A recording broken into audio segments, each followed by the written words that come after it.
वो विषय अलग है। दरगाह पे तो हिंदू को जाना भी नहीं चाहिए, जहाँ कोई एक ऐसा जिहादी मरा हुआ दबा हुआ पड़ा हो नीचे और उस पर जाकर के हिंदू अगर माथा पटकता है तो इससे बड़े दुर्भाग्य की बात नहीं है।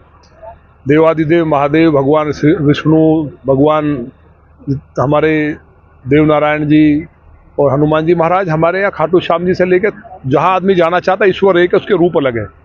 लेकिन दरगाह के अंदर तो वो जिहादी दबे हुए हैं, जिन जिहादियों ने यहाँ दुराचार किए, बेटियों को जहाँ जौहर करने को मजबूर किया, तो वो दबे हुए हैं, उनके अंदर कीड़े पड़े हुए हैं, उस पर जाकर कोई माथा पटक रहा है तो इससे ज़्यादा दुर्भाग्य की बात नहीं है।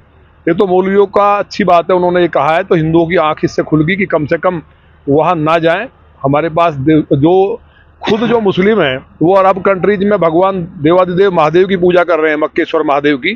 तो जब भोलेनाथ को मुस्लिम भी मान रहे हैं, दुनिया की जब दुनिया नहीं थी तब से शंकर जी हैं, तो उनकी पूजा करनी चाहिए। तो मौलवी भी मुझे उम्मीद है कि भगवान महादेव का अभिषेक करेंगे।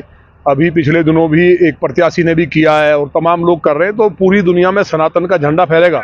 लेकिन हाँ, ये बात दुर्भाग्यपूर्ण है, जिस तरह जूस में मेरी विधानसभा में मूत्र मिलाया गया, मंदिरों में कलावा बांध करके अंदर जाते हैं और वहाँ जा करके टीका लगा करके लव जिहाद की घटनाएं आ रही हैं।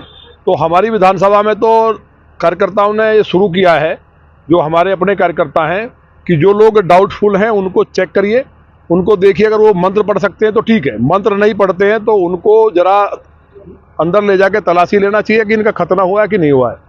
अगर खतना हुआ है और वो घुस करके तिलक लगा के घुस रहे हैं तो निश्चित तौर पे दोषी हैं, तो उनके खिलाफ कठोर कार्रवाई होगी, उनको पुलिस को पकड़ाया जाएगा। पूरा देश, क्योंकि ये नेहरू लियाकत समझौते के आधार पे देश का बंटवारा हुआ है, हमारी मान्यताओं की संस्कृति का सम्मान करेंगे, उस समझौते में है।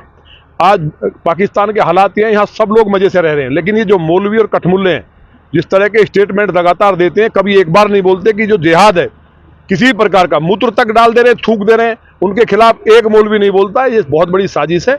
और आज दुनिया के अंदर माने मोदी जी को मानने वाले हैं, चाहे अरब कंट्रीज के लोग हैं जो अच्छे लोग हैं, चाहे ईसाई कंट्रीज के लोग हैं, तो भारत जो है ये हिंदुत्व की सदी दुनिया के अंदर होने जा रही है। तो इन मौलवी के चक्कर पड़ने की जरूरत नहीं।